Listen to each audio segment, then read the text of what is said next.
Good evening, afternoon, whatever. The views are by the presenter, but you're not going to sue anybody, sue Earl, because I have money. Don't sue me. No. If you really want to win the case, you don't win anything. But I'm still going to talk to you, so hopefully we'll impart something. I want to say big up to my brother Quinton. This is my native pouch my brother made for me, medicine sack. So I'm proud to be wearing that. I'm going to talk about Justin Trudeau's work, which seems to be, I give him shit when I felt he wasn't doing anything, so I should say something when I think he might be doing something for Native people. Tonight, hopefully, 1 and 2 might call, or nobody will call. We're going to try and discuss a topic I saw on Facebook. I got to give Janet J. Love, Ms. Millington, props for putting up something like this, asking whether Canada should have a reggae union. So I then took the thing and put it on a flyer and posted it up as a topic for tonight's show. And got some response, but out of 84 people tagged, only 4 of us were actually talking amongst ourselves. Now I assume other people are reading it, but I will say to you, this is a microcosm of what the Canadian reggae scene is like.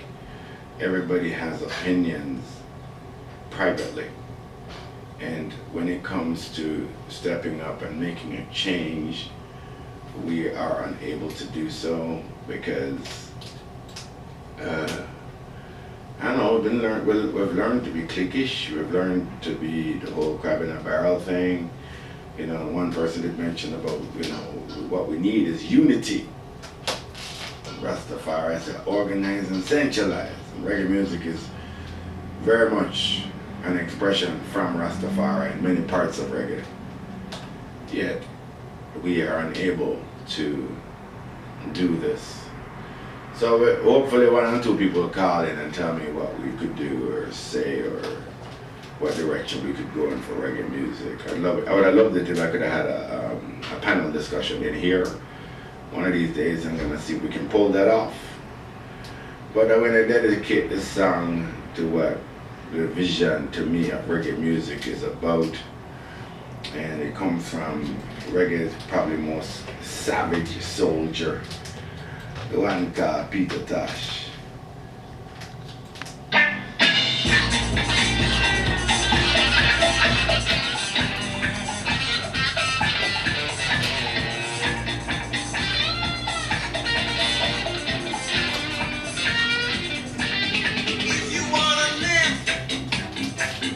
This is what reggae music is saying to the world.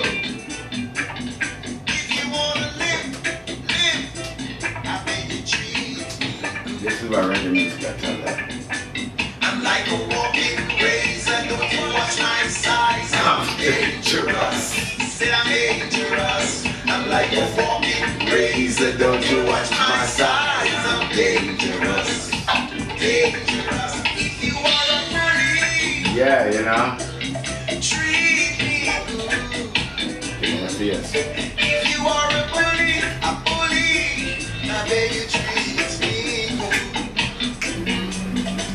I'm like a stepping razor, don't you watch my size. I'm dangerous, dangerous. I'm like a stepping razor, don't you watch my size. I'm dangerous, dangerous. When I play any of them tunes there, I feel like they will pick some other tunes. Yeah, man.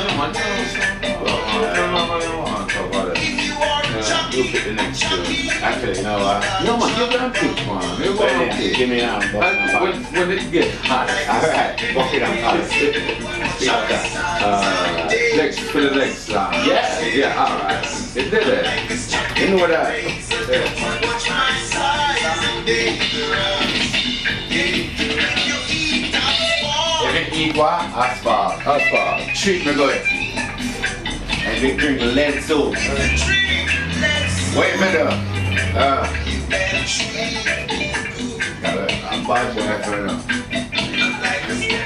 razor, don't you watch my size. I'm dangerous. I can put all that for me. I'm gonna pop my house. I'm like a stepping razor, don't you watch my size. Dangerous. If you are bull bucker, nobody buck from me. If you are dirty, away from me. I'm like a stepping razor, don't you watch my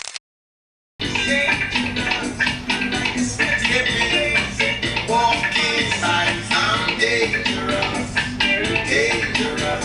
If you wanna live, treat me good. You better treat me good. Like a stepping on wheels and thinking jump. I'm dangerous, I'm dangerous. I'm like a stepping jump race and jump. I'm dangerous, I'm dangerous. If you drink, mother, treat me good. And if you eat break, treat me good.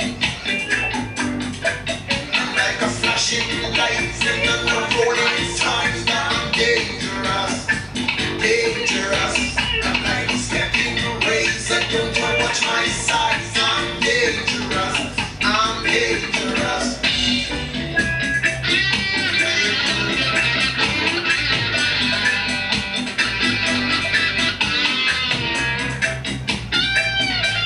Oh, how are you? You go through the spot in Charlie and things are well. Never choke JuLion. And I said, but it's good. Now smile, man, and make your face stop hurting, And man. I say, look at me stop hurting, boy. Treat me good. Oh, what? If you wanna live, That is it. you better treat It's me gonna stop hurting. Peter, Peter wouldn't put up with the shit I put up with today. I can feel soft from here. Oh, yeah. And I think that's part of the problem they have in Toronto.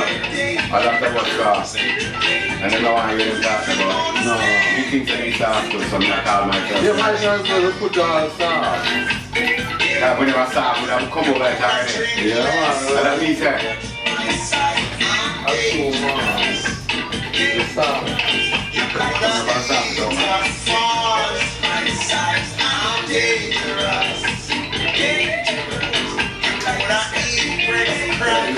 Brick crackers. I'm dangerous. Not of no war, but you know, that dangerous same way.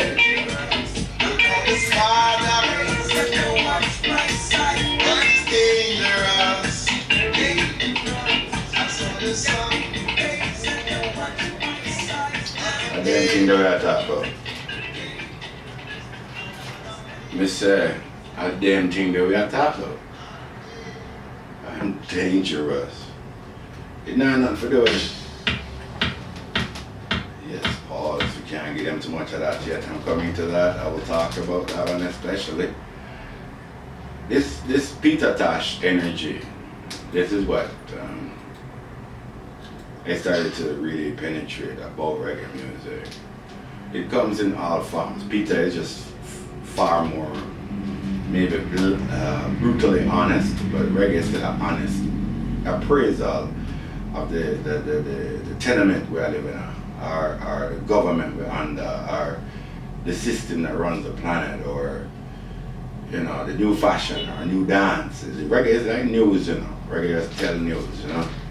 But one thing about it too that is consistent through all of it is an understanding of what is happening to the enslaved, which we are.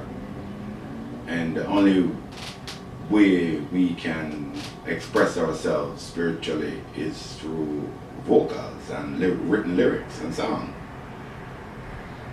But I was saying, Peter Tosh wouldn't put up with what I put up with today.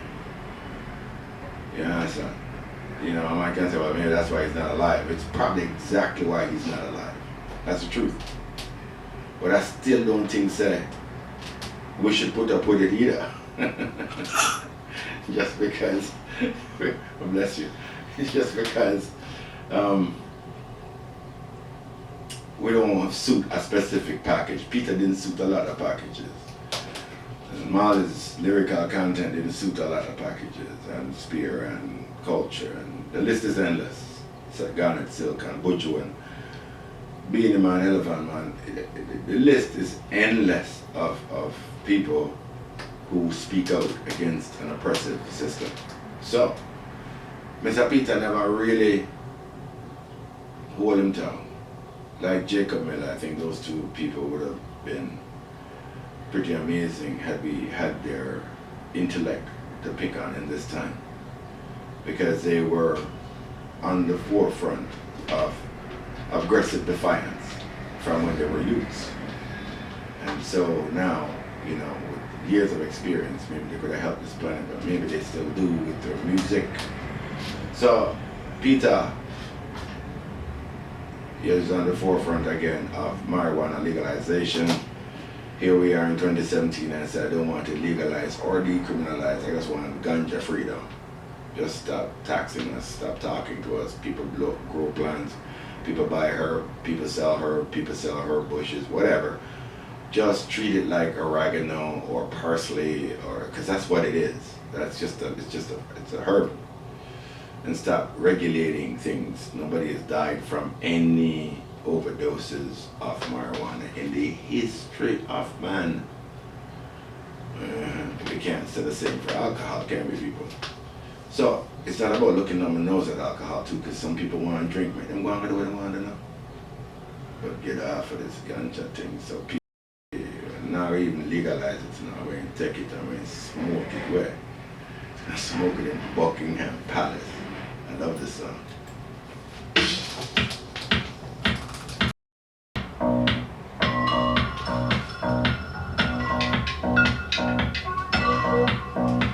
This is when they cross over to disco music.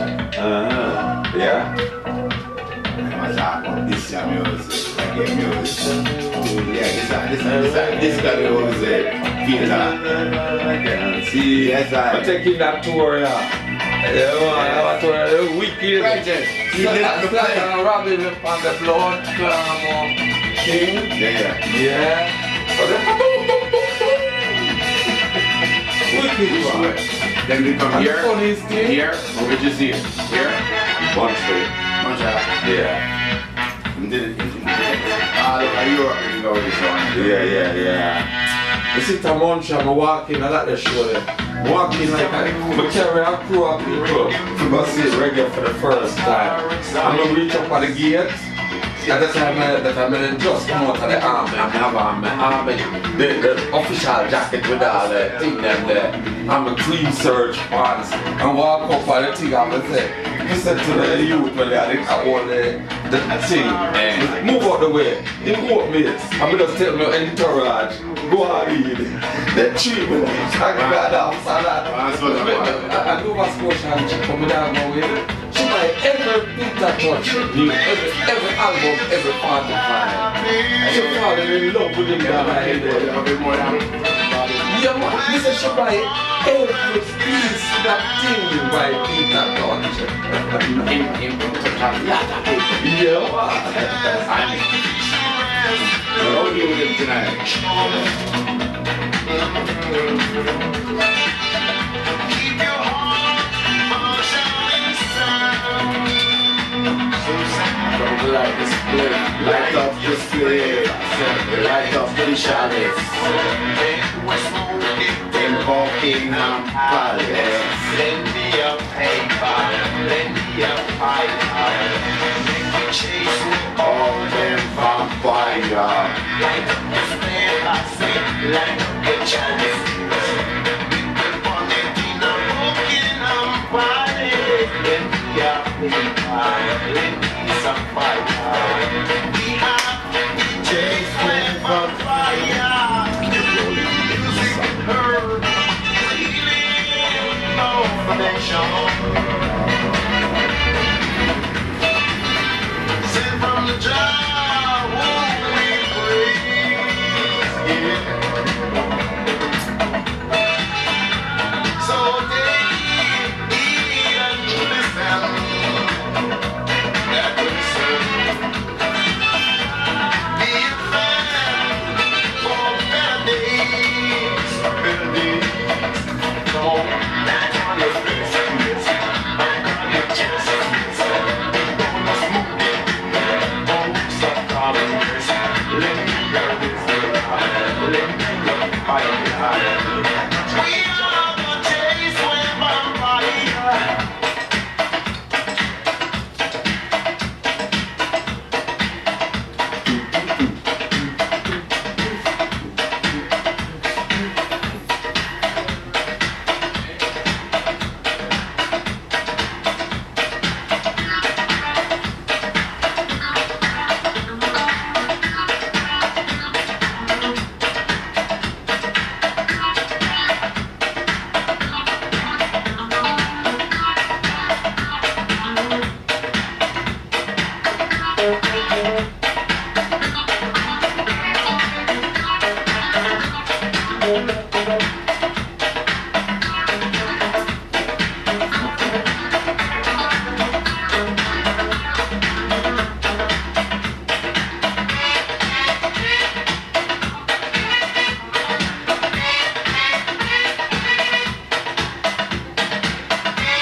Reggae sound.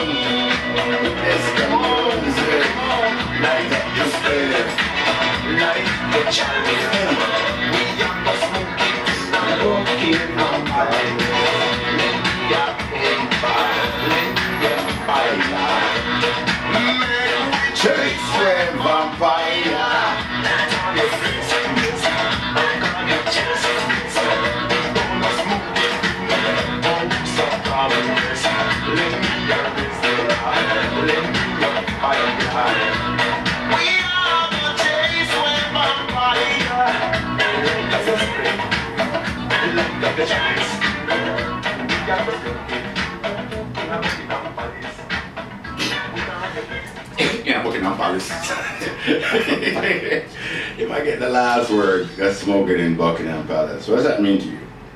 What it meant to me at the time when I heard it was that I thought right then they were going to come and just shoot Peter Tosh. I thought Peter Tosh was just, you know, again, truthfully, he did become a target. So, people talk about conspiracy theories and things, but Peter Tosh definitely became a target. And this is one of the reasons why. Because, in my say, when he smokes that marijuana that they're trying to get us, he's not stopping, he's going to the head of the colonial empire and smoke it in her house. So make I know say, that we are done. When we chase with vampire. The vampire is the colonial system we live in. We overstand it. Everybody knows it. You know, they know it too. They invented it. They know what it does. They invented it to do exactly what it's doing right now. Just over the years, some people have tried to buck the system, and it's growing more and more because, as you can tell, there has been a change in consciousness over the past few years, I believe. And there are more people, not only with voices, but influential voices, making change.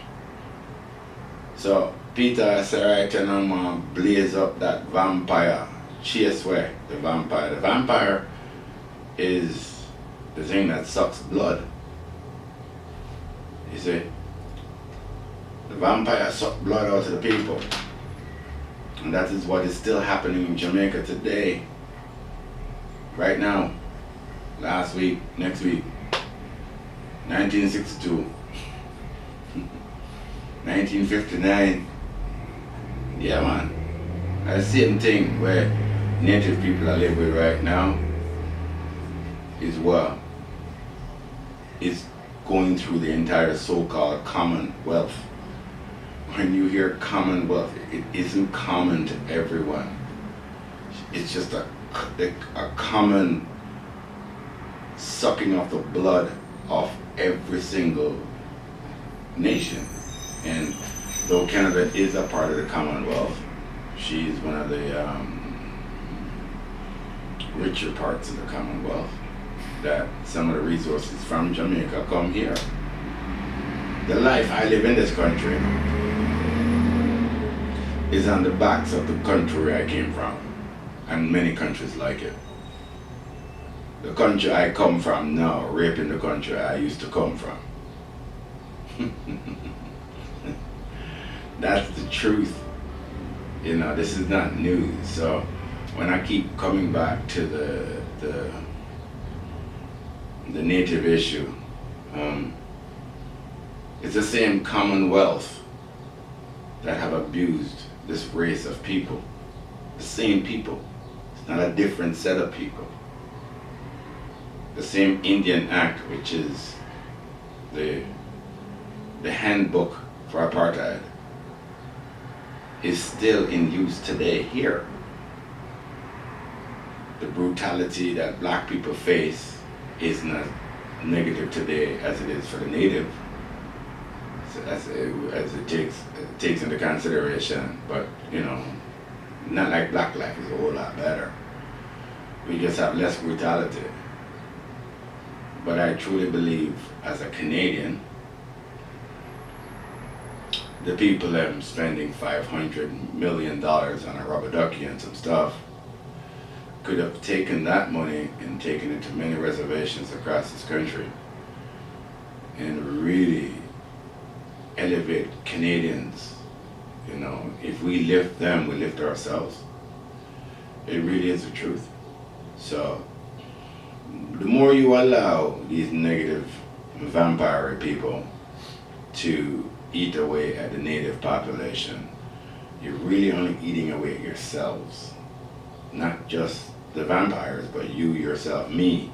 We're not doing enough to tell them to back off and stop murdering these people. It sounds like, hey, you know, black people have their own set of problems. Yeah, we do. And we need some fighting going on here too, but we still have to fight for native people, sir. Because their populations are dwindling and ours are not. I'm not saying that they suffer any less than we do, like I said before, because I don't think there's any race of people can say they suffer more than black people. I think we win that one. We're the champions of the suffration. Saying, but respects to Peter Tosh, and you know, I'm going to play one more ganja tune, and then I'm going to get into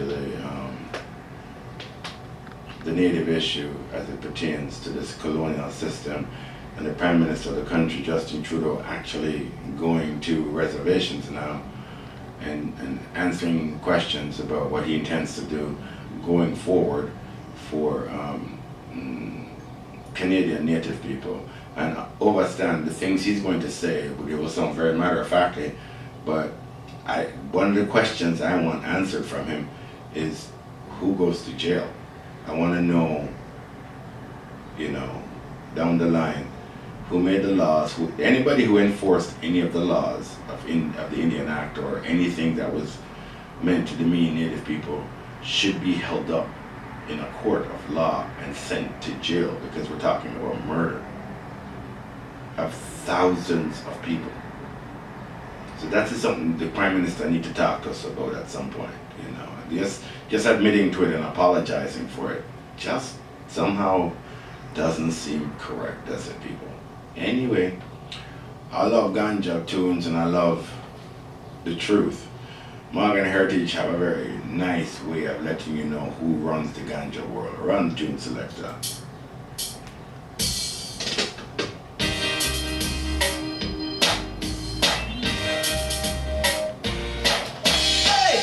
Monday, I'll be this job. Hollywood since you need your other eye job. Any kind you want, I'll be Monday, I'll be both job. Then go and have a boat job. I'll be Monday, I'll be this job. Hollywood since you need your other eye job. Any kind you want, I'll be Monday, I'll be both job.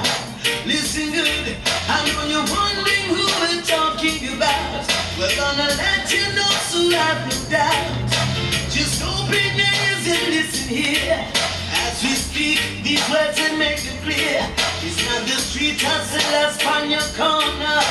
Them bigger than the gunman from your area. And just tell it to yourself now. Get to the point, brother Peter. It's your president and your prime minister.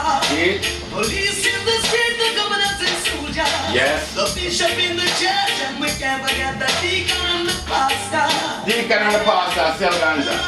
My friends, we can't forget about the doctors and the lawyers. Them two in there. Until Monday, I'll be this job. Hollywood, Cincinnati, all the high. Any kind you want, until Monday, I'll be both job. Until Monday, I'll be this job. Hollywood, Cincinnati, all the high. Any kind you want, until Monday, I'll be both job.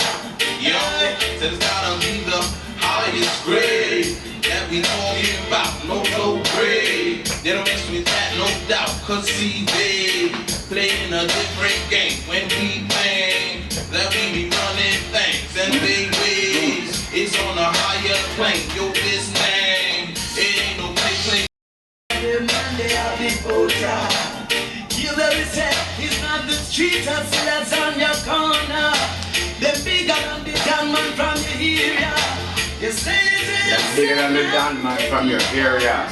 you to the point. Yeah, it's your president and your prime minister. Them two. It's the governors and soldiers. The deacons in the church, the bishop, and don't forget your pastor. Yeah, and don't forget about the doctors and the lawyers. Until Monday, I did this job. Hollywood Cincinnati, all the And them have the plane and the boat, The tank, everything them have in their place, Reggie, everything them have. And I'm going like say, we are unaware that this is an organized situation of control of marijuana. We get it now, we're not fool. We know that we're not doing anything we can to say, you make up dumb things like, how can you tell how high a person is? Are you serious? If you get a non-smoker and a chronic smoker or a habitual smoker, whatever you want to do, it's not even a habit, it's just herb way of blaze, right? People who smoke herb, you get that habitual crap I said earlier, sorry. To all the ganja smokers out there who are insulted. If them smoke a half a spliff, half a good kush, and some of we smoke that half a spliff, in 10 minutes that person is asleep and we are skipping rope and doing push-ups. It's a different level of tolerance. You cannot prove how high anyone is. Not humanly possible. So I'm going to play them ganja tune there because you hear what Marvin Heritage are telling you, this is education to all who don't want to hear it. Them have the best draw, all the people in power control the herb. Them have the best ganja and bigger and stronger than the Don in your area. Saying this is the colonial environment that you reside in. And now many of you are saying, well, listen, it's either this or communism. No. We not choose communism either, sir. I say I'm living in this place. I'm exceedingly grateful for my life. I'm grateful to be a part of this Canadian experience. I love Canada, the way, we've been taught and programmed to love Jamaica. And I'm grateful for that opportunity, man. Trust me. I think the life I live in right now, the best thing I can live right now, this is the best. See? So I'm grateful for this stuff. But if I'm living here, why shouldn't I want the best for all Canadians? I can't, in good conscience, sit back and know around the corner somebody beating up one of my sisters, or my brothers, or my brother, like real blood, your family, your children. Put yourselves in somebody else's shoes, man. Them native people, our original people, not aboriginal. We don't have no aboriginal bullshit. That the ab is not complimentary to who these people are. Just call them original people. Give them the respect that is due, and if you raise their respect level, you raise your own personal issues. Respect. At this point, I'm going to continue along what the colonialists have been teaching me. I watched, as you know, I continuously bring the information of the native culture. And I'm not trying to curry favor with nobody. I just believe that something inside of me tells me that I should do something. So I'm just doing it. It's not even, I don't think I have a major explanation for you. As if black people don't have enough to live with, because we do. But I'm on feel say, you know, this is a path that I have to follow anyway. So I've been taking in, if any of you saw the Tragically Hip concert that Gordon Downey did his last performance, and he kept pointing at Justin Trudeau, asking him to protect the native populations of Canada. And back then I was pretty skeptical because I didn't think he would. I don't think anybody would, because you have to understand, in order for you to help the native population, you have to first admit to what you've done to them. And that's not something too many Canadian prime ministers ever wanted to do, especially a guy like Stephen Harper, who just pretty much washed his hands of native people. So I've been kind of watching what Justin's trying to accomplish. And if I'm going to give him shit and cuss him sometimes, I gotta give him props for doing what he's doing currently. I know when he speaks, sometimes you don't know what he's saying, because he's very good at saying just about nothing in 5 minutes. But he's on the ground. He's talking to native people. He's trying to get them drinking water. He's trying to put money into the culture. He's trying to get counseling. He's addressing them. He's actually going to places to meet with these people and dealing with crisis that native people are living under. So this is a Vice clip I took off of YouTube. So when there is a little bit of silence or whatever, it's basically, it's a film, but the verbiage is clear. And this is what I want you to hear. The questions that were asked, listen to what is narrated, listen to the strife that people do face, and how grateful they are that somebody, especially the Prime Minister of the nation, is coming to their defense. So, run tune, better. We have discriminated against Indigenous children for generations, for decades, for centuries. Huh?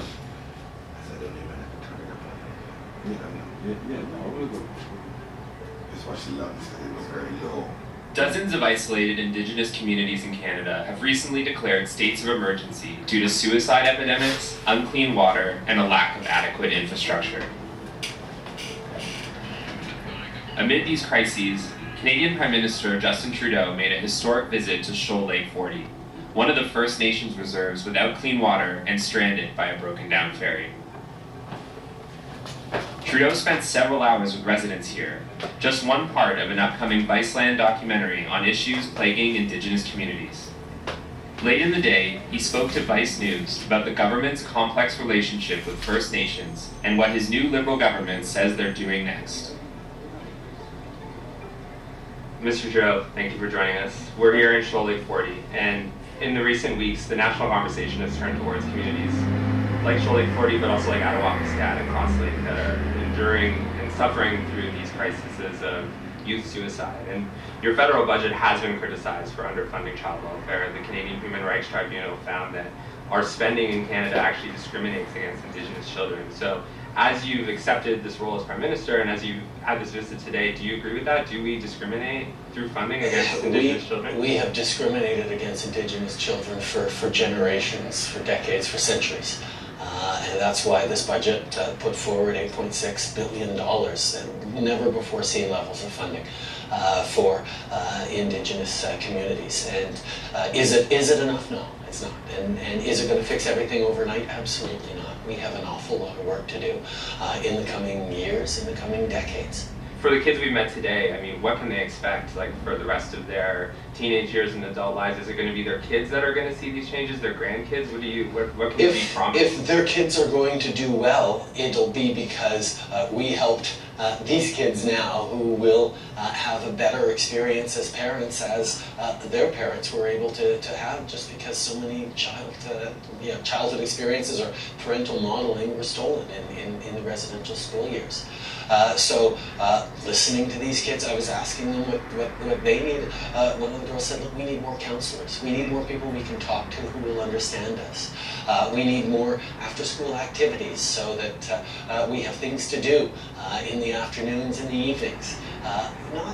Not crazy demands, not things that are beyond what any kid in this country should be able to expect. And these are the things we need to work on. So here in Shoal Lake 40, where we are right now, there's no access to clean water. You yourself were out in the community delivering bottled water, and the last time we spoke, you made a promise to rectify this issue not just in Shoal Lake 40, but across the country within 5 years.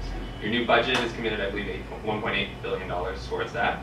Estimates say the whole problem is going to take about $5 billion to fix, with 1.2 up front. All these numbers are great to hear, but what can we expect substantially in the next little while? Like, what successes are imminent for this problem? Yeah, investments in infrastructure, investments in actually getting moving on the kinds of things, projects in many cases the communities have had on the books, solutions that they've had there for a long time that there hasn't been funding for.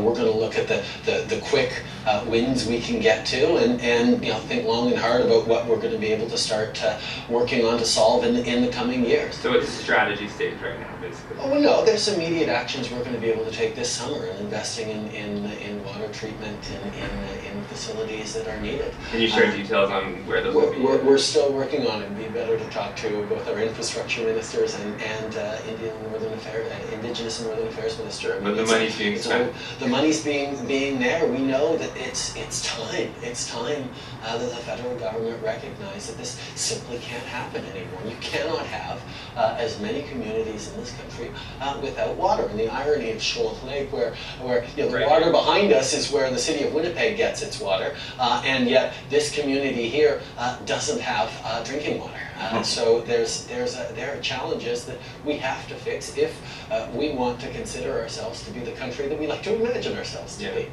And when you are pushed for specifics around Indigenous issues in particular, you say things like the federal government can't do this all itself, and I think you're referring to a nation-to-nation type approach.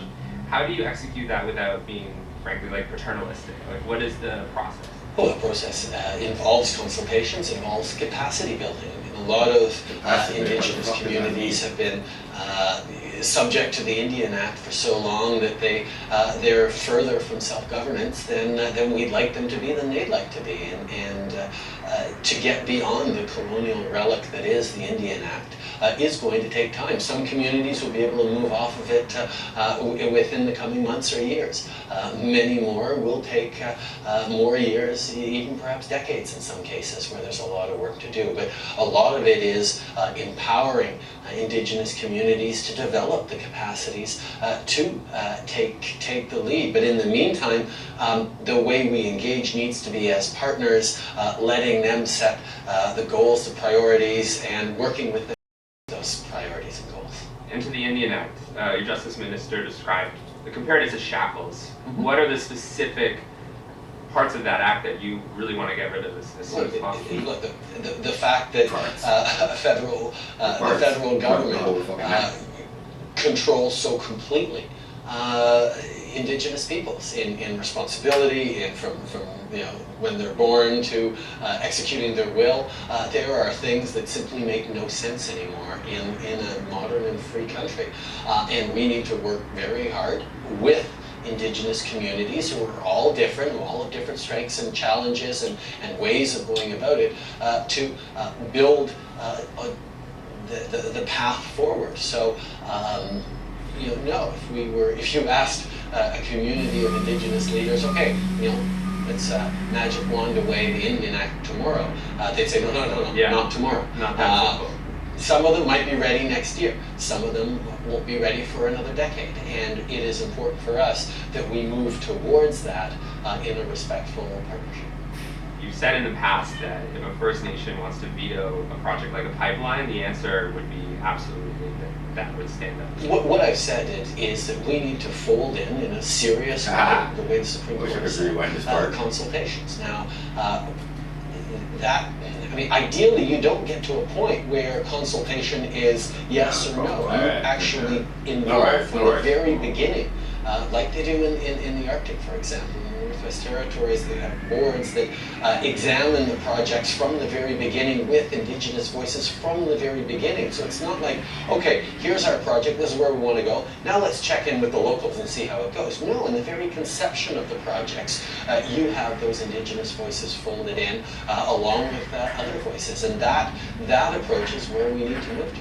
But does that mean there is not a veto? It's just a sort of reworking of that consultation process? You know what, the talk of veto or not veto is actually highlighting the failure of the process as it exists right now. It shouldn't ever even come to that decision of is it a veto or not a veto, because we should be working together from the very beginning.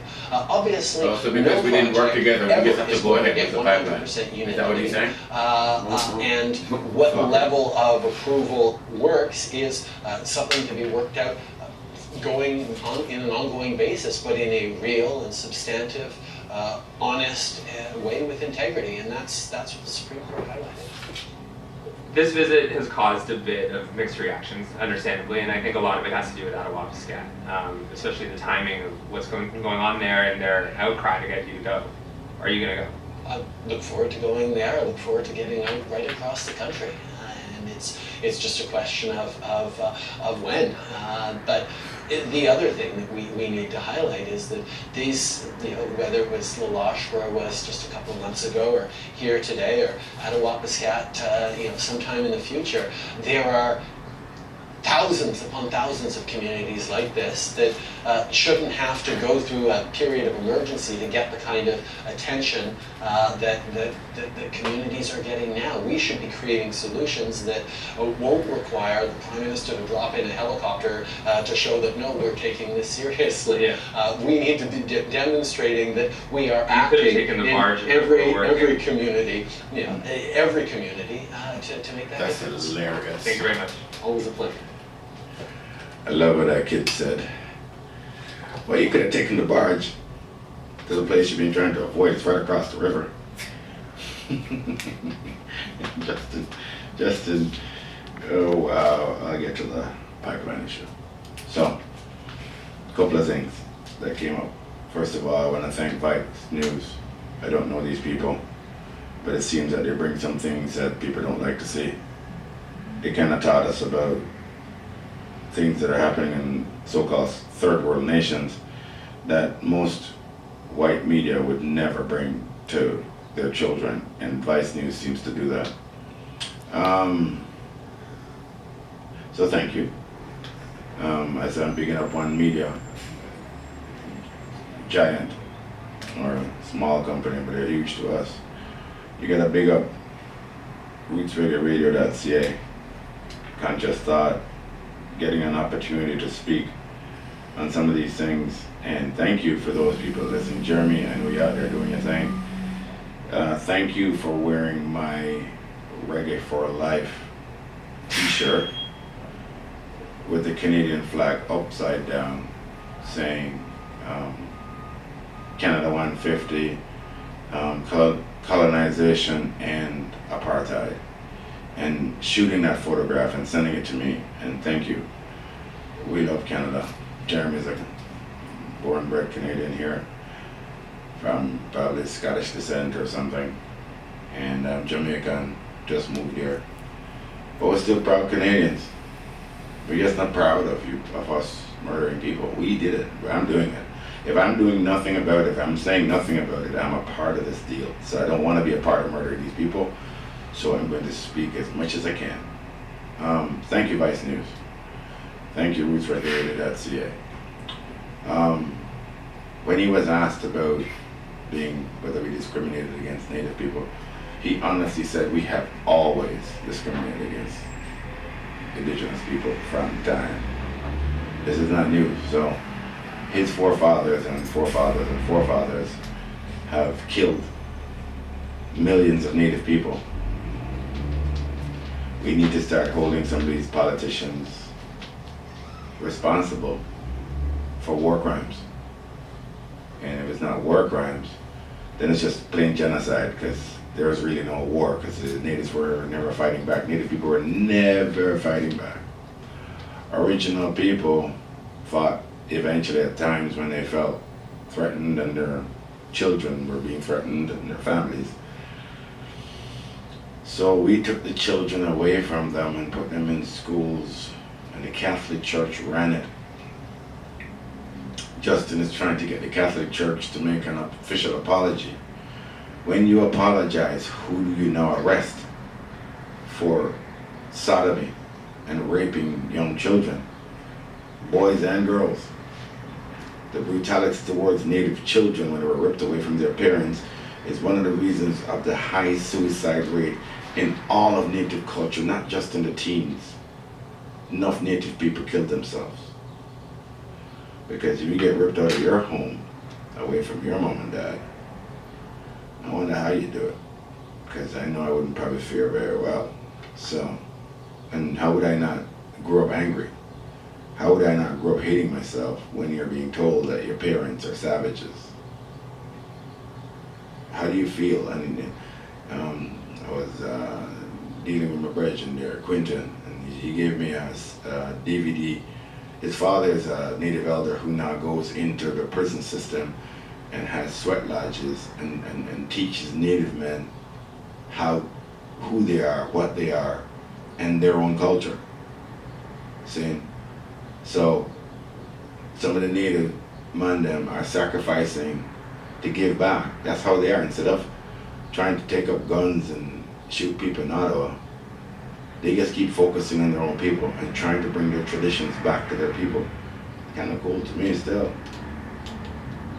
You talk about peace, these people live it, man. The community where Justin Trudeau was, Prime Minister Justin Trudeau, the lake that they were standing right beside fed Winnipeg, the whole province. See? Winnipeg, Manitoba. See? And the community that's sitting right on the lake had no filter system to get water to the people who were living right there. It's pretty amazing to me. Recently in Toronto, we've had a lot of rain, them said. And in the early parts of the year, we had issues where parts of Center Island went under water and stuff. And I've always said that Mother Nature just defends herself. The natives have a term called Minawachoni, means water is life. Mother Nature knew that we needed it, so she just rained a lot. And we had to learn to deal with it. There's nothing you can do when she wants to do what she wants to do. So even though these cruel people somehow have communities of Native people and reservations that don't have any drinking water, sewer systems, like, wow, man. We're Canadian, so we accept this behavior.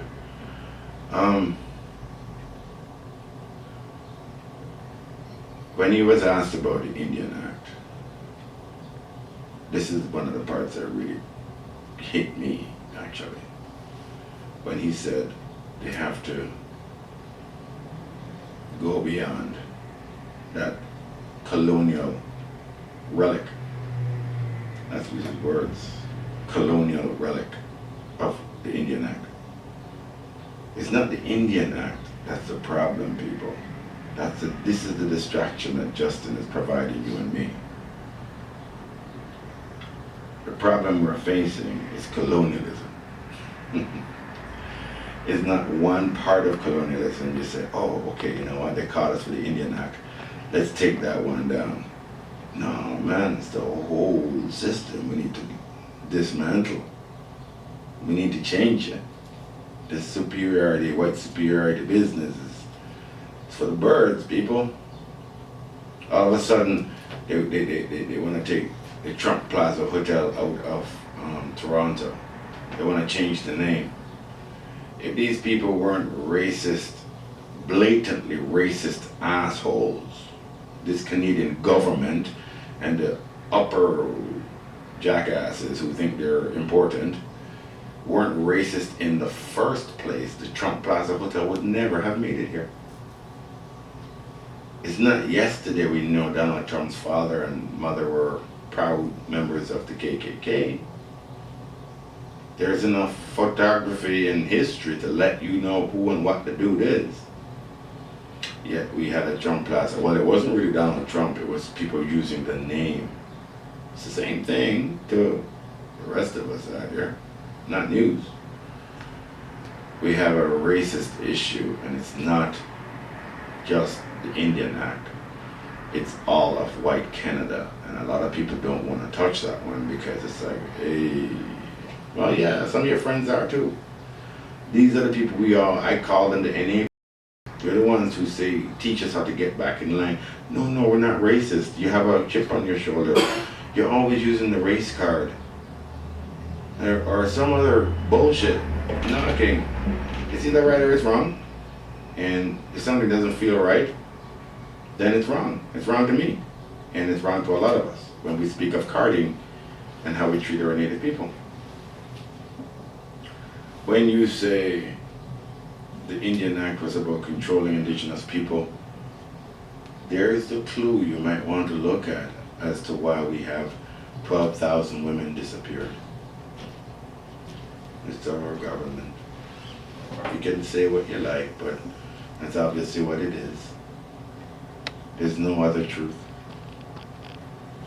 And the best part of this thing is when he mentioned the word integrity, and then went on to explain about how the pipeline situation, we should have started at the beginning with these people. Can they veto the a pipeline? Oh, no, not really. They would have had to be there from the ground floor. Well, the system is set up that we don't talk to them at the ground floor. We wait till everything is in place. We have the police, we have the court system, and then we go and tell them that the white people in Bismarck, North Dakota don't want the pipeline, so you Native people have to take it. And he's saying that the Native people cannot veto it. This is our Prime Minister, people. This is the man who is doing something. He's using a lot of the right verbiage. $8.6 billion spent on the Native people currently, and it's not enough, he says.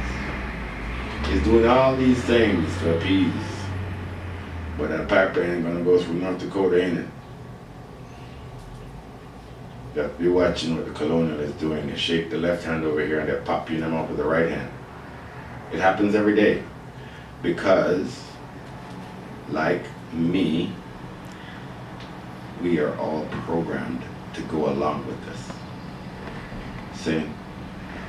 Anyway, thank you for listening on that, and hopefully it says something to some of you, because this whole, however they get to the Native people and however they take care of them, sometimes I don't even care, even if they have ulterior motives of appeasing the left hand and chopping off the right hand, because that's what they're doing. They want this pipeline to go through North Dakota.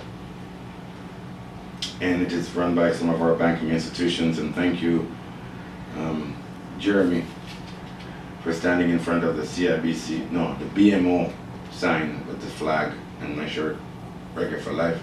Reggae for Life is standing up for Native people.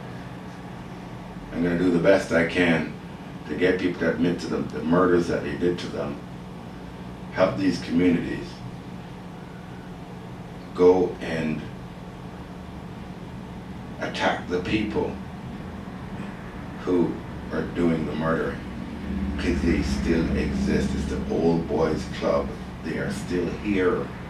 They still run Canada. We need to find those people and let them pay for the lives that they have taken. That's my thing. You know, I'm not just talking about getting them fresh water and getting them some irrigation. See? When Peter Tosh's son went to jail some weeks ago on possession of marijuana, 6-month sentence. 2 months into the sentence, he's beaten. And he's in a coma.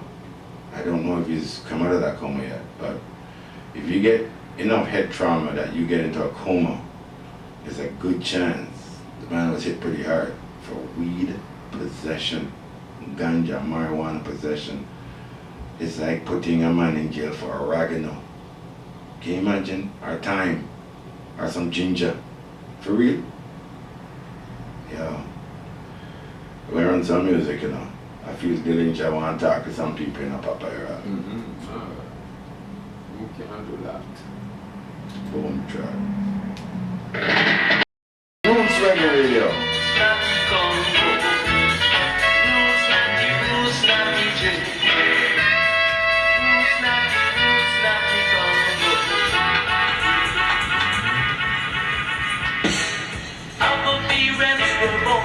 In Africa, and we are born in Jamaica. But every day, some people are lost, like they are born in Africa.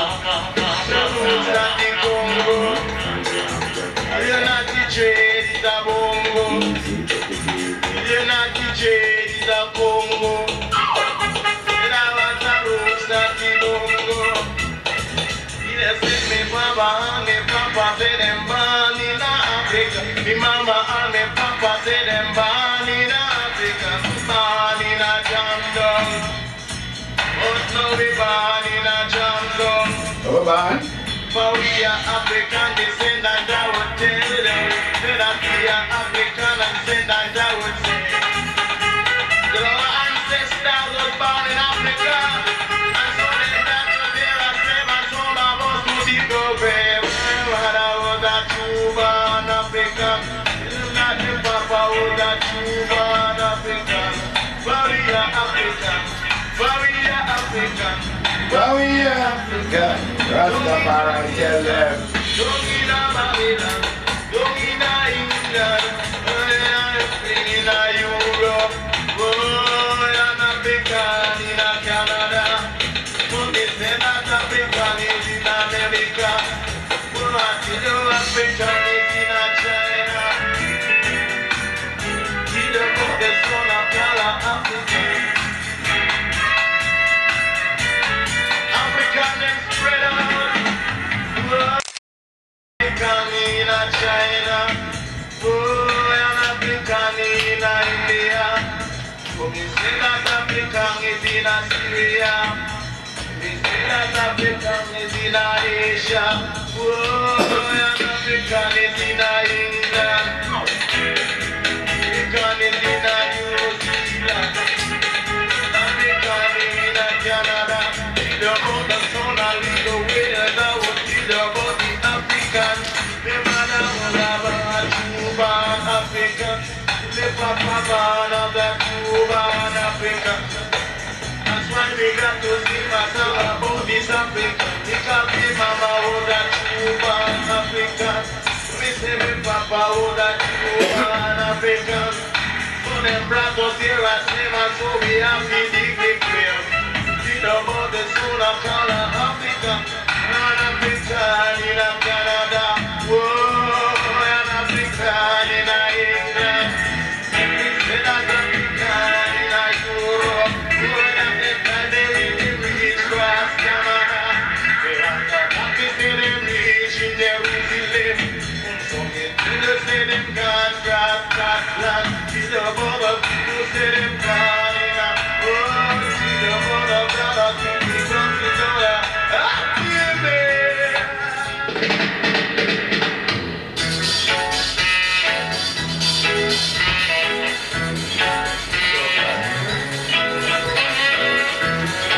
Dub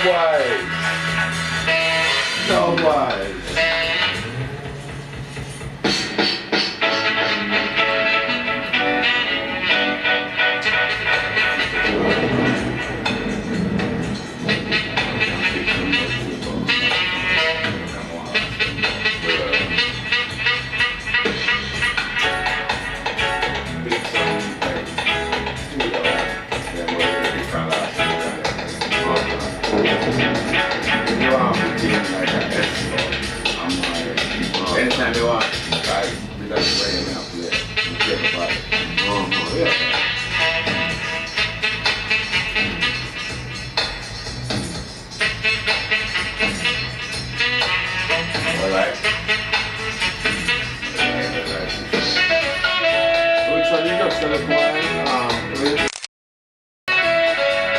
have the barrel down that come up there.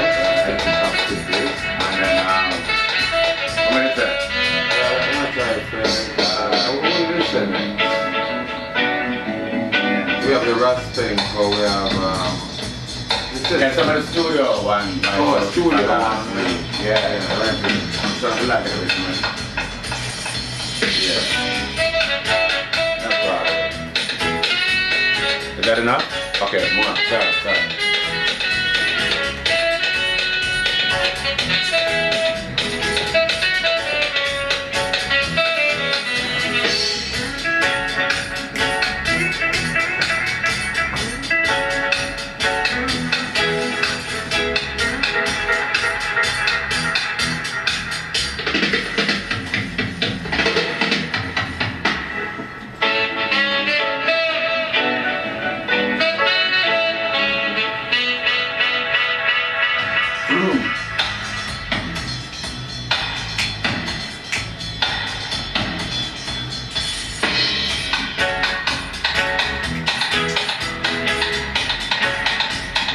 Whichever tune you want to pick. Serious on the river, burning spear. Yes.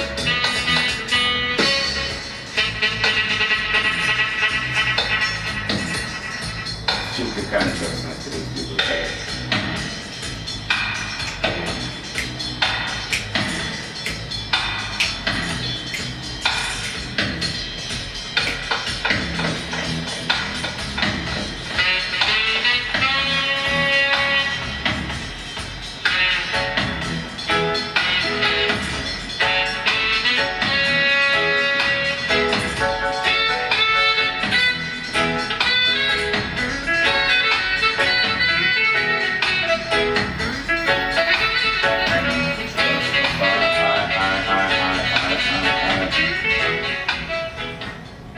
Yeah, let's take it out to the dub wires. Man, so we're African. See?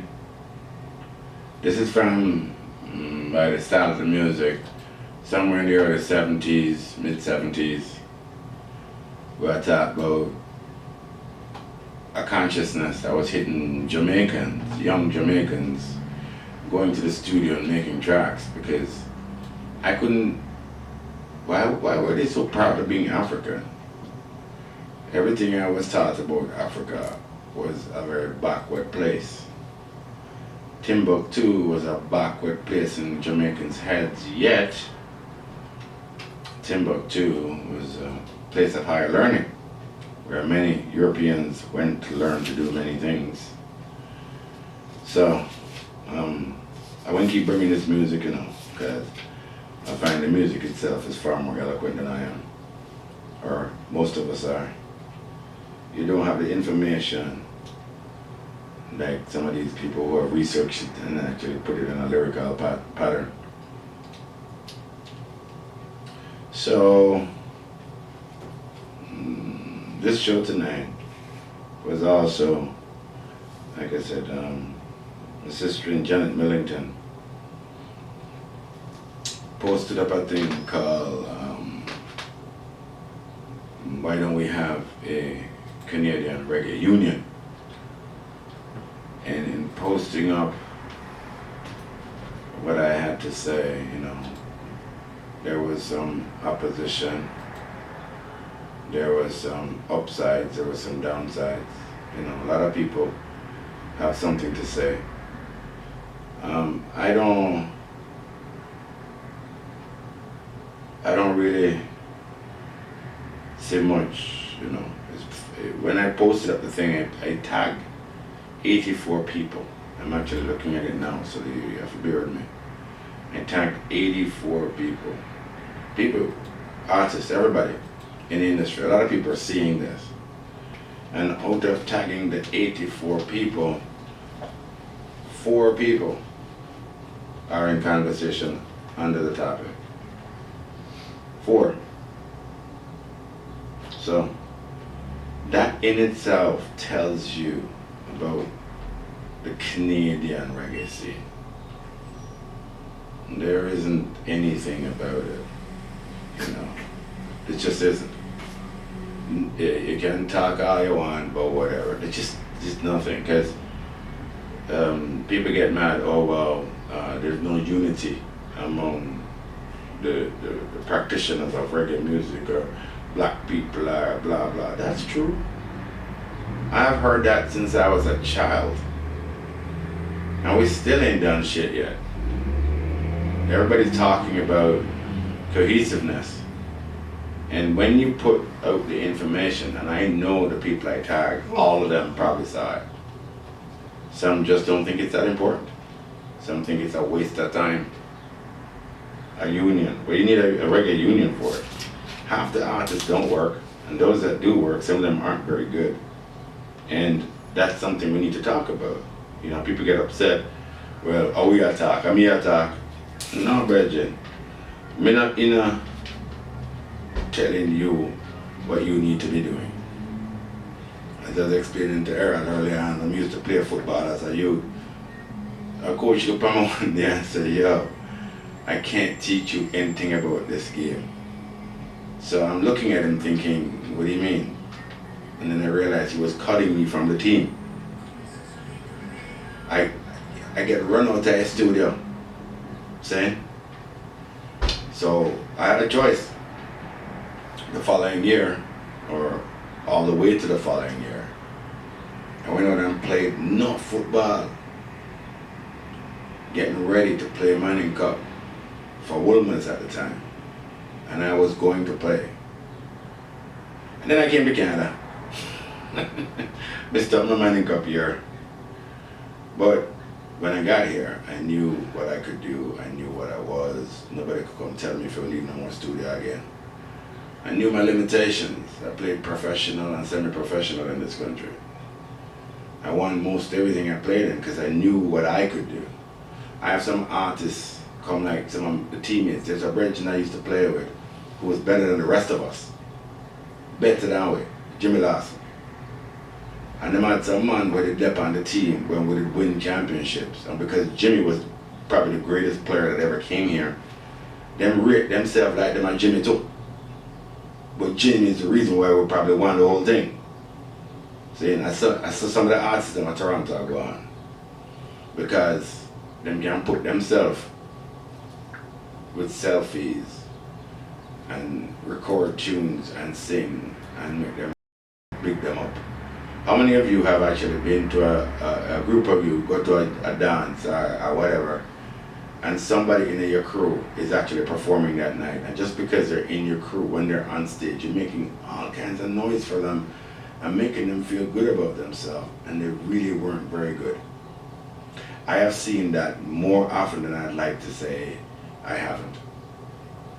There are a lot of really poor performers, but we also have some very amazing performers. We have some really, really good people. You understand? And we should actually look at that. And forget about, for me, I don't know about having no union.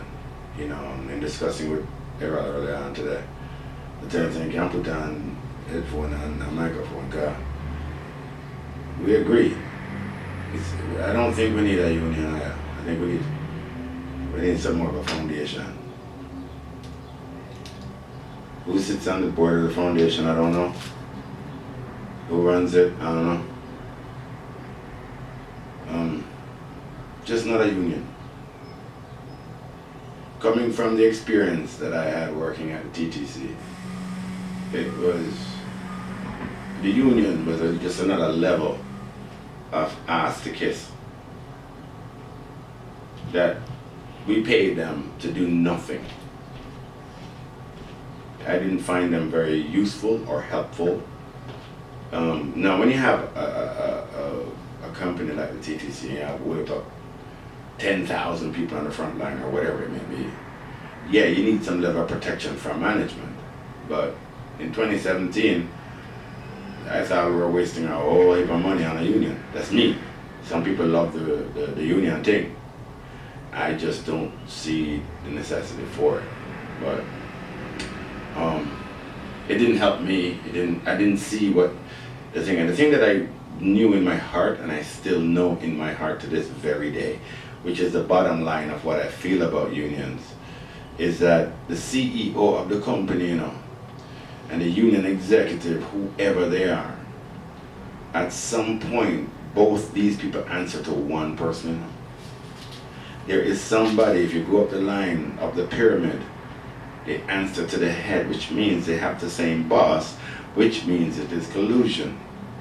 But because the TTC is a monopoly, because it's the only transportation system we have, and we are very proud of our TTC and proud of the only bad things about the TTC. We love the streetcars. Listen, I was grateful for a while I had that job. And I still love streetcars. I love the old streetcars. I mean, new streetcars are coming in and they're also very beautiful, but I love the old clunkers. That's what I come to work with all the time. See? But a reggae foundation, I think our success may lie in focusing on reggae, not the artists. We will get to the artists and the DJs and the promoters and the producers and the studios and all of them things there now. But focus on reggae. If we raise reggae to a level, those other things will rise. People will have to come correct. People will have to say something important to get heard.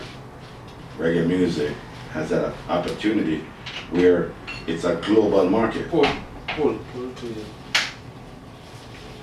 Hold on there. Yeah. You look like we have to lock up some people out there. Yeah. Reggae music is a global thing. So, why are we focused on Toronto? Why are we focused on Canada? Why is it we're not focused on reggae? If we're focused on reggae music, we can change what we're doing.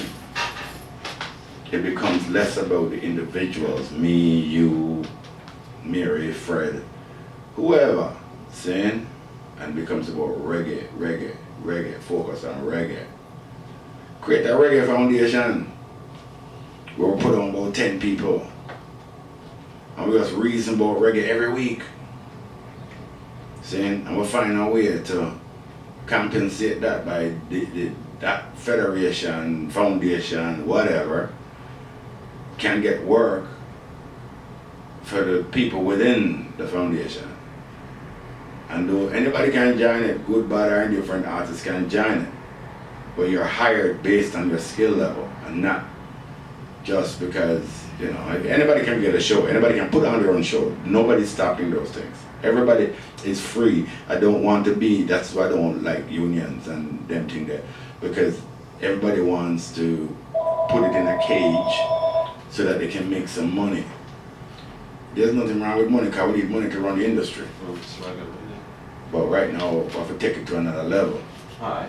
Where we can create something for everyone. Focus is reggae. So, we're going to play some tune. Yes, you're on Roots Reggae Radio, and We have a it's caller conscious coming. thoughts going in right now with JuLion. Yeah. Come So around. do you want to talk with him? I look like we have one caller.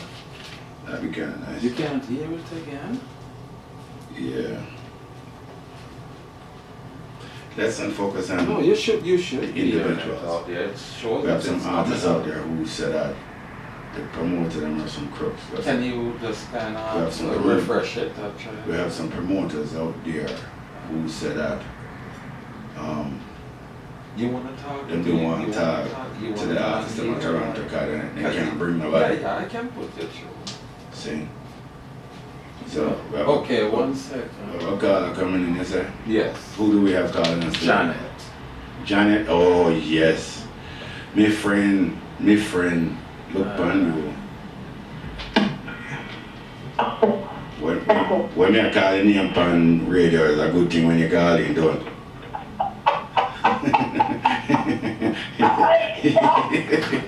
Are you light up the people, let me know? Respect. Yeah. Salutations, my brother. Yes, Miss J. Yes, Miss J. when you put out things, you know, say sometimes everybody I look and go on and I look in. And I'm Jim. I'm the speaking. Good evening to all your listeners out there. Good evening to Mrs. JuLion, and good evening to the conscious to the phone. Listen, I've been listening, and hats off to you. You make some valid and very amazing points, and big up. And we stand in, many of us stand in from years and years, stand in solidarity with our indigenous brothers and sisters, who many of us look like each other. Yeah. For real. We look like each other. So We do. we are listening, we're watching, and I am supporting them as much as I can. Turn down the. She could turn down her. Oh, we'll have to turn down your computer a little bit. Yes, sir. Yes, sir. Thank you. It just came back on, but Good. go ahead now. So you posted the question about there being a reggae union, and you got some love from a couple of people, including Tasha T. Yeah, the computer. Feel for turn down her sound at home. Sorry, there we go. Alright, we're going now. We're good? Yeah, we can hear you better now. Good. So when you posed the question, should there be a reggae union, Tasha T responded positively, and so did other people. And then I posted it again, and as you can tell by the end of it, which you responded to, I just read it on Facebook, where you realize only about 5 we attack. Definitely. Good point. And 84 people, I tagged 84 people, and you can see who is in there, and all of them can see it. And they're all listening, and they're all actually watching. Good. But that is part of our issue. Good. We have a whole lot of people who talk in the background, and we've been doing the same thing for 50 years. What we are going to do, Janet? What do you say? Well, I'm going to give a little background, because sometimes it's good for you to speak from the point of view of, this is why I say it. I used to do radio with CHLY, with Johnson. I basically have been involved in reggae as a publicist, as an event planner, work with Leroy Brown, work with Belinda, trying to call more around events, around promotions of individual music, gone to a couple of organizational meetings over the years with people like, I forget her name anyway, a couple of people who tried to organize, and also stay up to the time right now just working, I feel like on a download with artists who really want to work with me and want to value my opinion and my kind of like experience and my work comes from the heart, right? Where I feel that when I see somebody with talent and I see somebody who wants to go, who wants to listen, I give my opinion. I help with events, I do different things. So I've not been around just getting something and just say, oh. Well, you say before you even go any further too, because let me just validate that too, because a lot of the things you were doing, you and I would cross over in many areas, many times. You're doing it long, you really try to push hard for a woman in reggae kind of energy. Right. Well, I know, but here I am. It's not trying. These things are doable. For sure, and they have been. And I think when I speak from the point of view of accomplishment, right? So when I do work with people, I get stuff done. I work with people who want to work with me. So why I pick the post is, and I will talk the things to them, is that over the weekend there were a number of events in the reggae community, let's say, or catering to the reggae market. And I know we talked about it last week. Go ahead, sorry. Right. And you know what? That, as somebody said earlier, and I read a post, that's a good thing, and it is a good thing. It's a very good thing when there are a lot of different events. We're in a market free. We're in a free democracy. We're in a market-driven democracy. If there's a place, if there's a market for reggae events, then have as many as you can. Yeah, man. But, in my humble opinion, respect the players of instruments, respect women and men, respect the artists who live in Canada and their money and do this thing as their business and their craft. Respect those who take this seriously. Yeah. Respect the patrons. Most of all, this is what I want to put across. We Yeah. need to respect people who spend their money and go to reggae-focused events.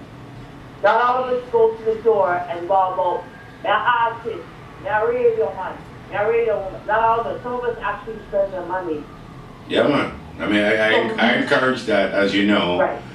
There's no show I go to, even when Canadian Reggae World, we come and take photograph and film and even talk about it after the fact. We still pay cover at the door. Exactly. So my point of view of the reggae union is that if this reggae supposed industry here, reggae industry worldwide, you made a very good point. Reggae is worldwide. Yeah. But true, I live in Canada, and true, I love Canada for what it is. Me I too. want to see, and true, I have a lot of friends, real top friends, like Tasha T, who I see, and not because she's my friend, because I see the energy. I agree with you. You never sell me Pantasha T, because I'm my girl. But a lot of people will say, oh, she's a pop. No. Did you see her? I know you saw her latest video and song. Bridget, I posted it up, I posted it up, and the amount of love it got. JuLion, Yeah. what I'm going to try to say is that Theo, T, Tony Anthony, Moy coming up, Esco, Right.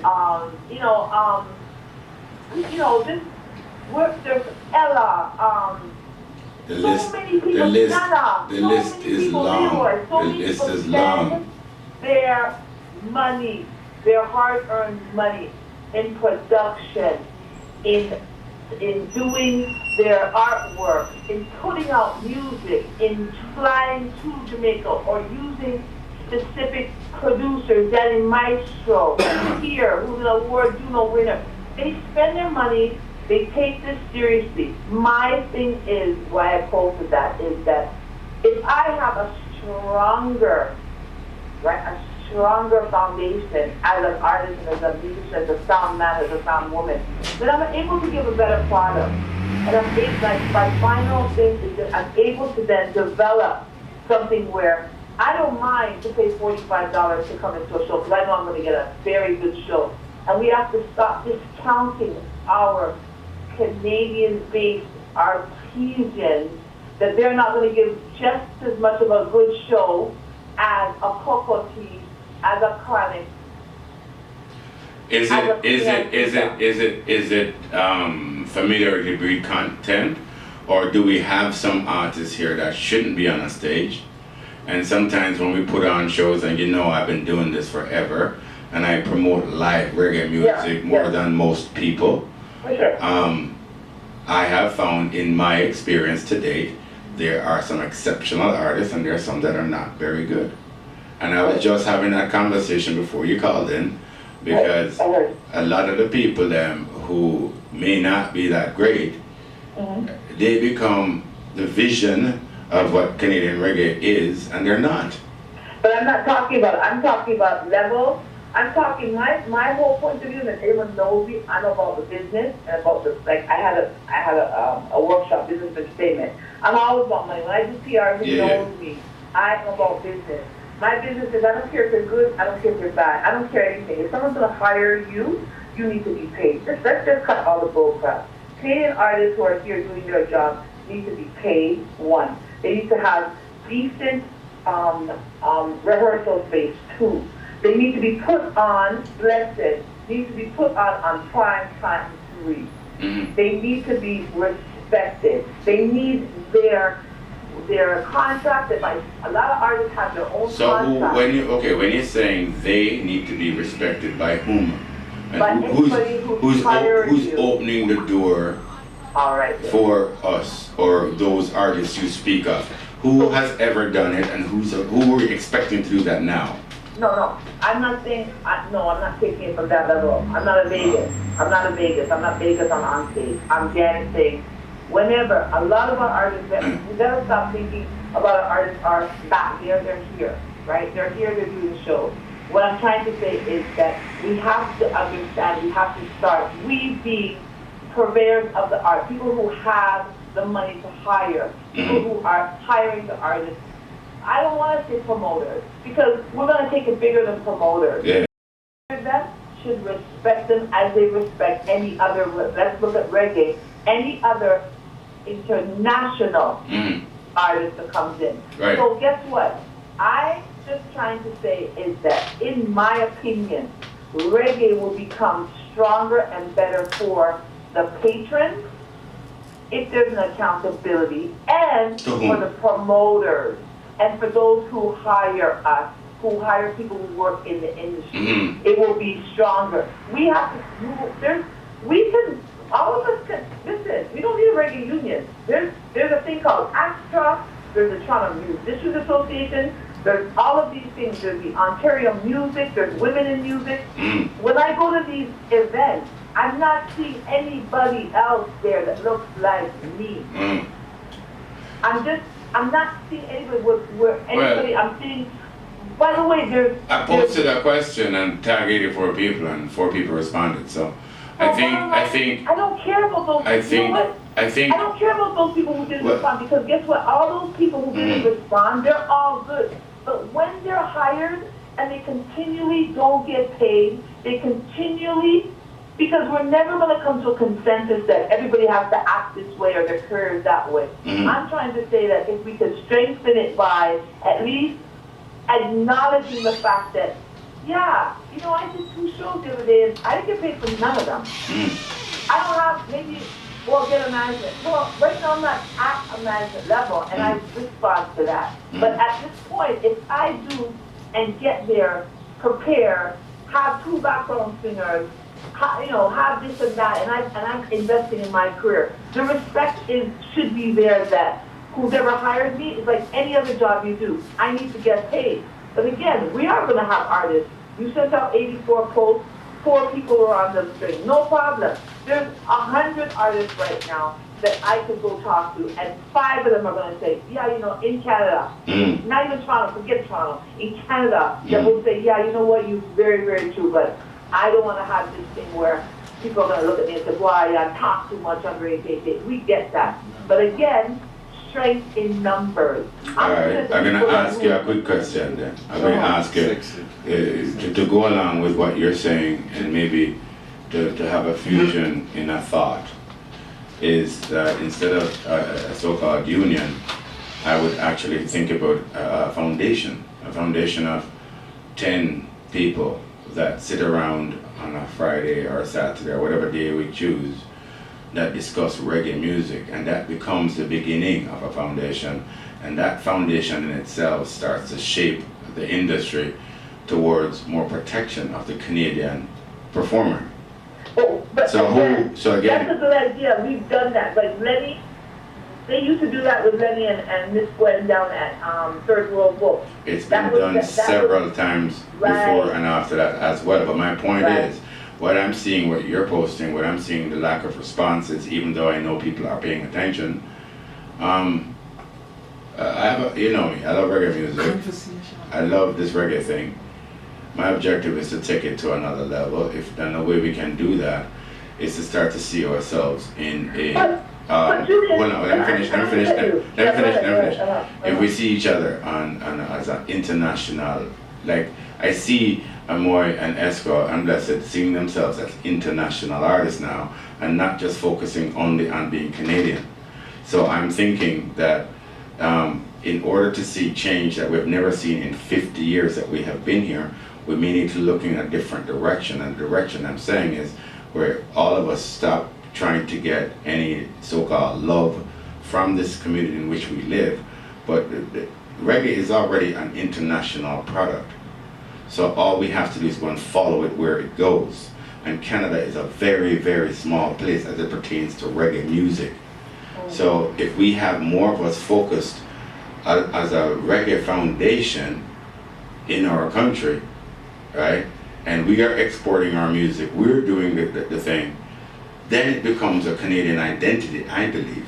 So I'm looking to people right now, yourself, anybody, just to talk about having another reggae foundation. Now that, sister, even though they're not responding, people are reading everything that was said. I'm getting private messages and text messages from people who have read it and don't want to respond.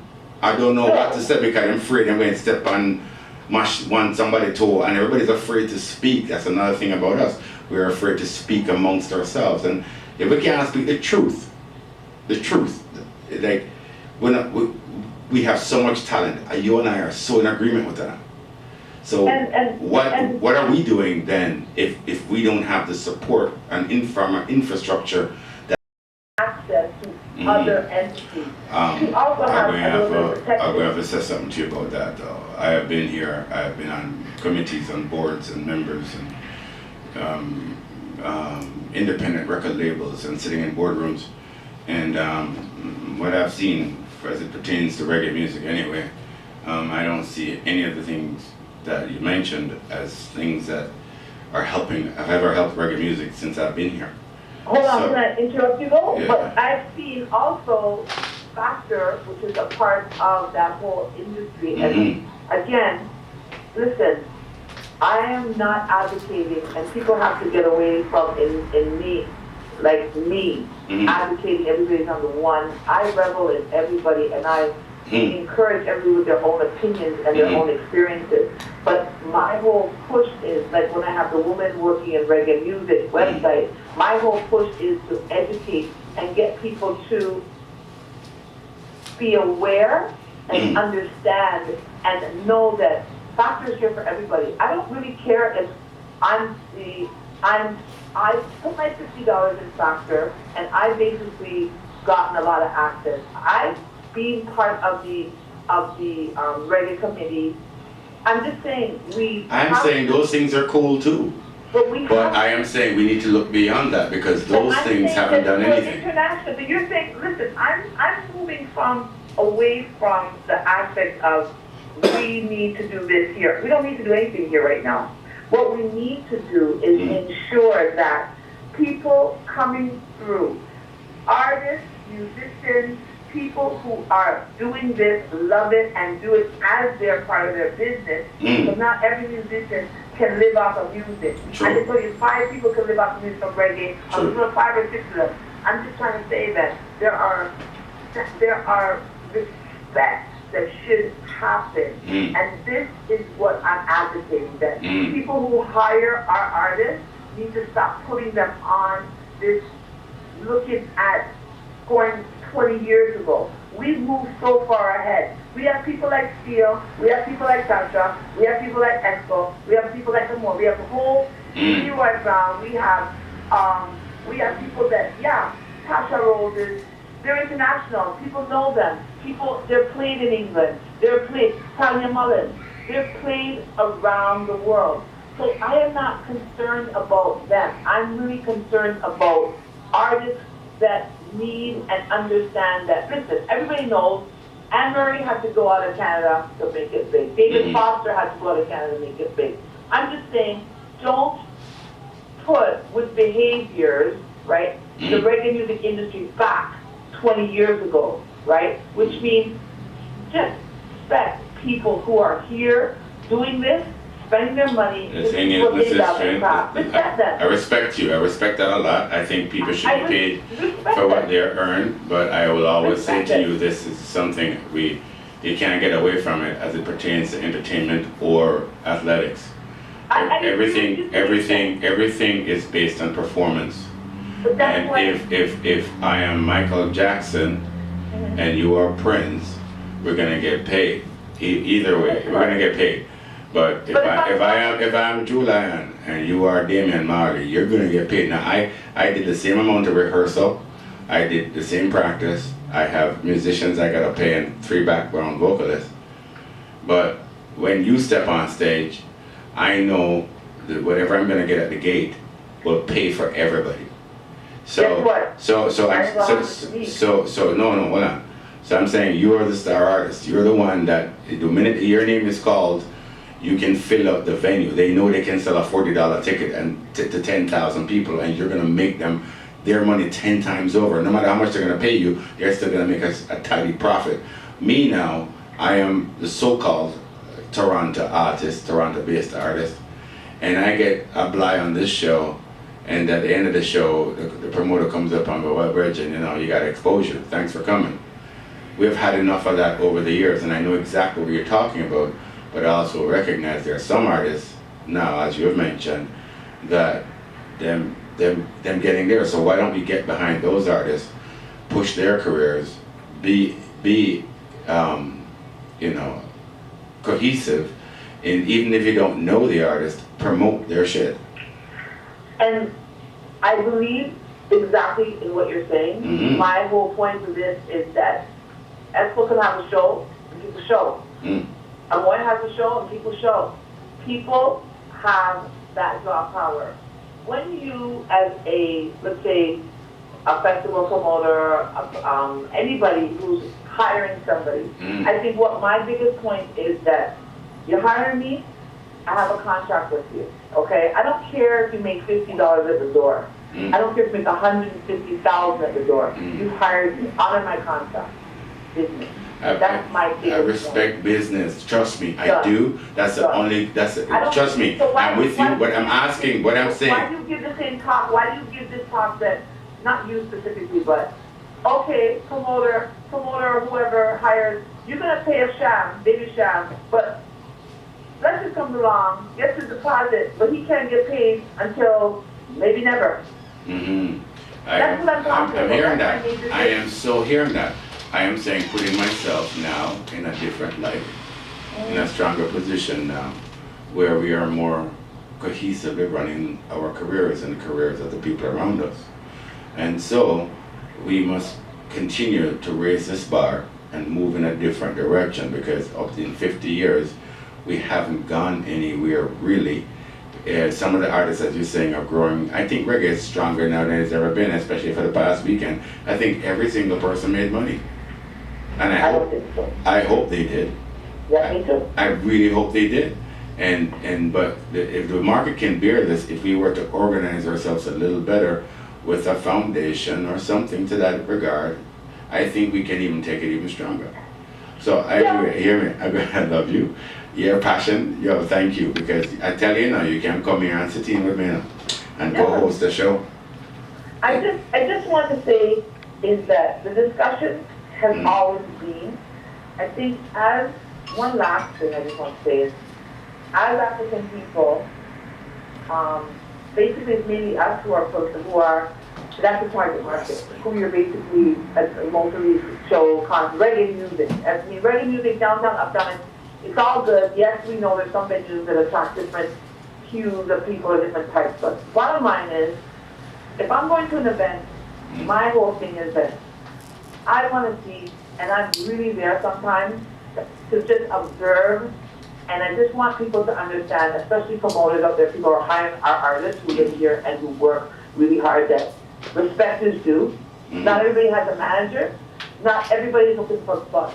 Some of us have come farther than a bus and some exposure. That was the excuse 20 years ago why you didn't pay somebody, or why. And then some artists, they will take 500 or take nothing and go on the show. That's them.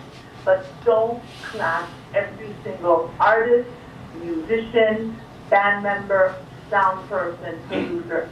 What engineer? Don't class everybody the same. And that's what my fight is about, is that it's because you don't class me different than you class a baby sham because you think I can't draw a crowd. As the great Julie Black said last year at an event, he said, brethren, remember, that's fun too. And you know how many people cheered her? Yeah. She said, brethren, you know why? Because she got cut off the show. The event, the show she was at. She said, brethren, remember, this is what I tell the promoters and people. I have fans too, and people came out here to see me too. And with that, I will tell you all good night, and thank you for giving me the opportunity to be on your radio show. Loved you, and I want to do this again, and thank you Yeah, for respect. And I will put my money where my mouth is, people, so you will be seeing something upon me around this issue, okay? Blessed love, yeah? Blessed. All right. Yeah. All right. Thank you. Bye. Yeah, that was Miss Janet Millington. She's been in the game for a long time. You can tell sometimes, even when we're talking, we're trying to be nice. We don't always agree. But we still try and we still come to some kind of conclusion. And the thing about it though, which I always focus on, as it is with Janet, as it is here with Roots Reggae Radio.ca, Canadian Reggae World, you can name all the people who are doing what we're doing. Toronto Reggae.ca, I did say that. Mr. Jason, big up. We do this because we love it. We've been doing it for years. So yeah, me and Janet talked enough while, but I appreciate it because, like I said, this information, what we are talking about now, even some people are hearing this, they're gonna hear it on my YouTube channel within the next 2 or 3 days. It's going to be out there, and it is out there. And some of the people won't respond. That is part of our issue. We won't get up and fend for self. Anyway, I want to hear some music in Rasta, man. This year one, I ran it yesterday like 6-7 times. This is to all the Rasta man them out there, to all my Rasta sisters them out there. This is what I'd like all of us to have in our families, and what Rastafari represents to the world. Run the tune with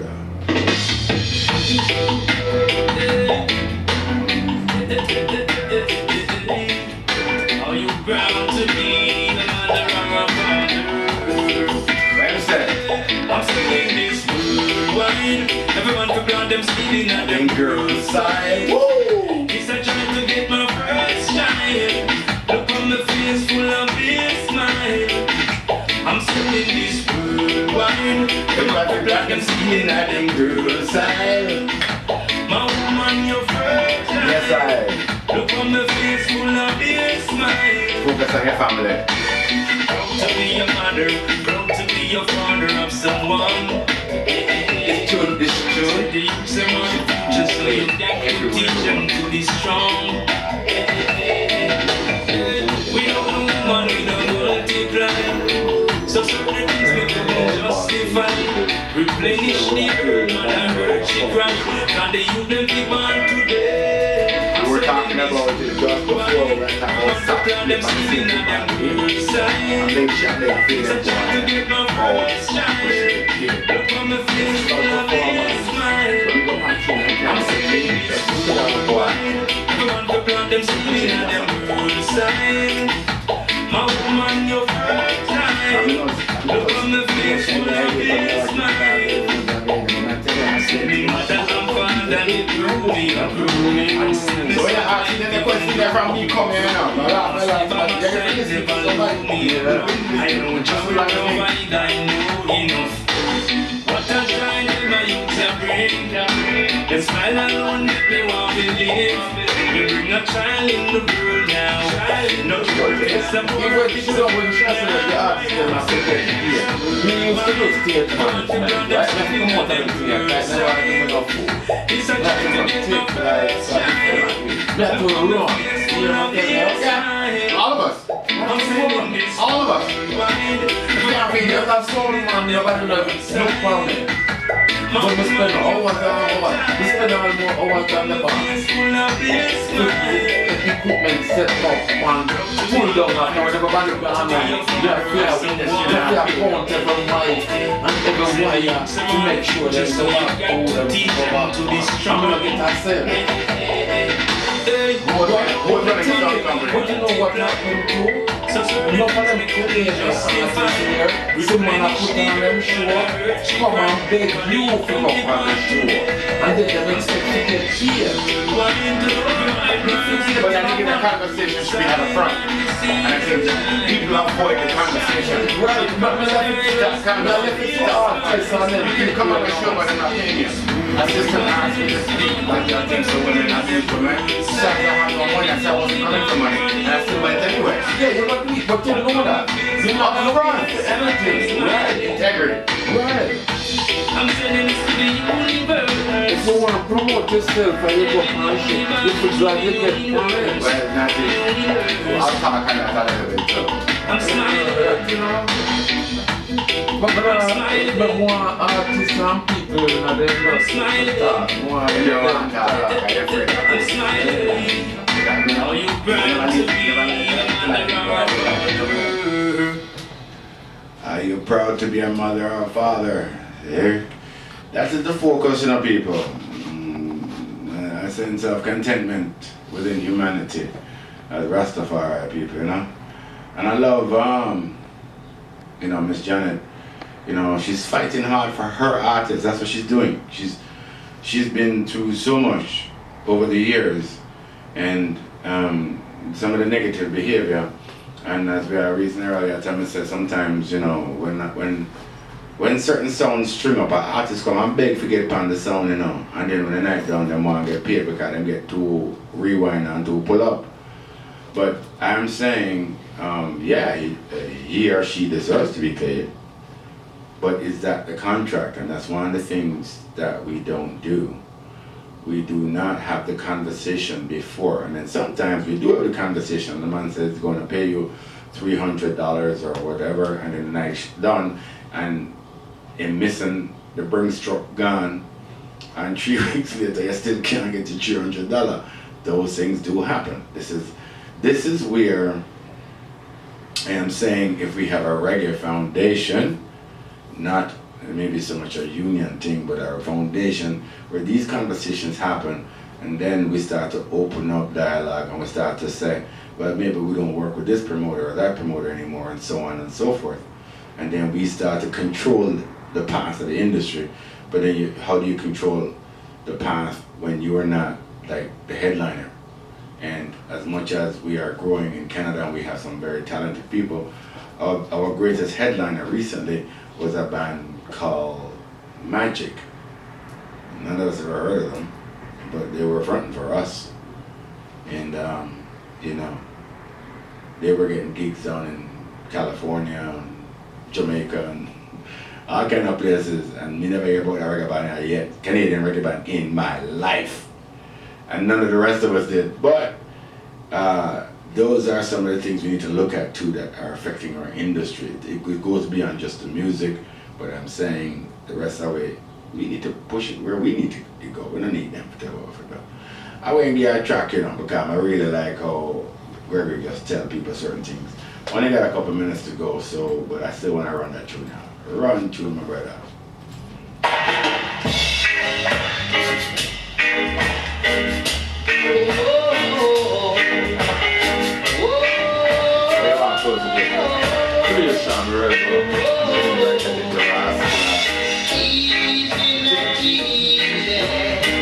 Not take it so rough. Babylon too tough. Them a walk, them a shoot, them a do. Babylon, them a brew. Them a walk, them a loot, them a shoot. But we know evil by the road. Easy, brethren, easy. Not take it so rough. I played this last week and I want to hear it again this week. No, some tune game. Them a walk, them a loot, them a shoot. Babylon, them a brew. Babylon, them a bruise. Them a loot, them a shoot. But we know evil by the root. Easy, not easy. Never take it so rough. Easy, not easy. Babylon too tough. Yeah, Babylon too tough.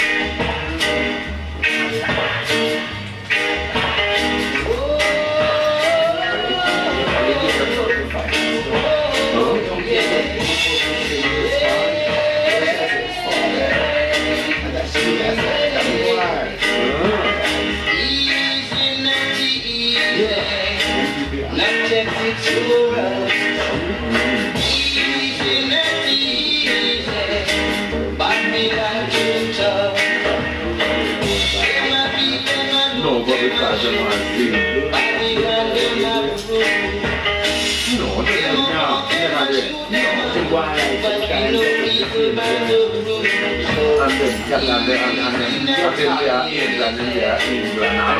Call them name. I like Indian other Catholic right now.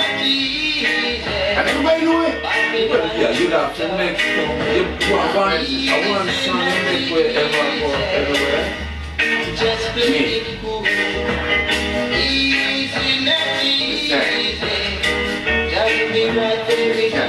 What's it? Come on, I feel it.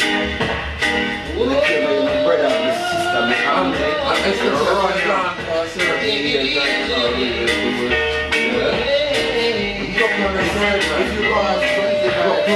If you buy 20, we're not round up now. We're fast, you know. I want to come to the area. I don't mind how I don't think we are there now. Yeah, Babylon, them are root, them are shoot, you know what I mean? Love that track, played it last week, I'll play it again. Gregorius. I talked to the root boy, them, keep the temper down because Babylon's too rough for you. Conscious Thought on Roots Reggae Radio.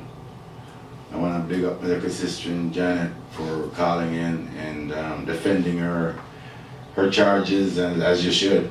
You understand? My whole thing is still, I believe talent is undeniable. We just need to unleash it, and I don't think we've unleashed the full talent of who we are because of the position we're currently in proves that, you know. Native people need help. It doesn't matter how much more pain we as black people go through more than them or anybody else. They need help. So, as a Canadian, I am questioning what I see in my history books, what the Prime Minister has alluded to and apologized for in the past ago while. He's a that the colonial relic through the Indian Act has decimated and murdered hundreds of thousands of Native original people. The Canadian government, the law in this land, is continually murdering Native people. I give him some props. He's out there, he's trying to do something. Politically charged or not, I'm grateful that it will save Native children's lives. And hopefully we'll get to a point where these people help us. Thank you very much. Big up Ice Stick, the one called Sea of the Mystic, and all the top people in the world. I will say thank you for checking out Roots Reggae Radio, Conscious Thought on another Wednesday. I'm going to take you out with it's a burning spear. Blessed love, my people.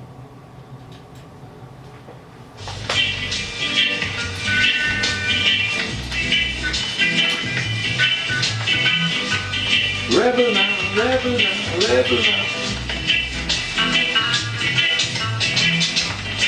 Travel hard and over to find my bread, Ah, so long, searching all around. Now I today my cry, but not to I they call me now. Creation, brave enough, brave enough, brave enough. They call me now. Creation. Yeah, but I know all of them are listening. so the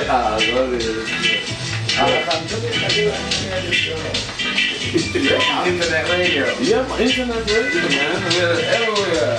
Look, I would be intrigued to find out. you might get some more response on that now after that. Oh yeah. Yeah, after that little foray. Wanting more for I tell you, but you are not good. Bad pants to my waist, bad shirt on my back. It's gone, it's gone. We'll back into two.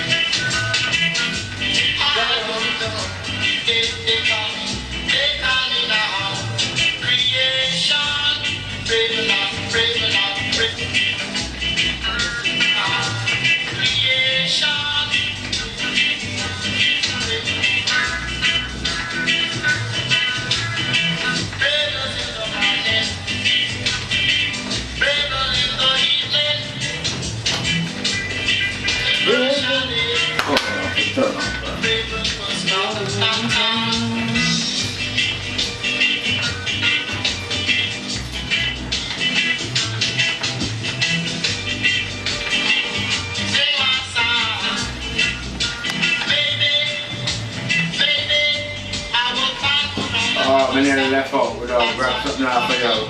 Papa said. Yeah, man.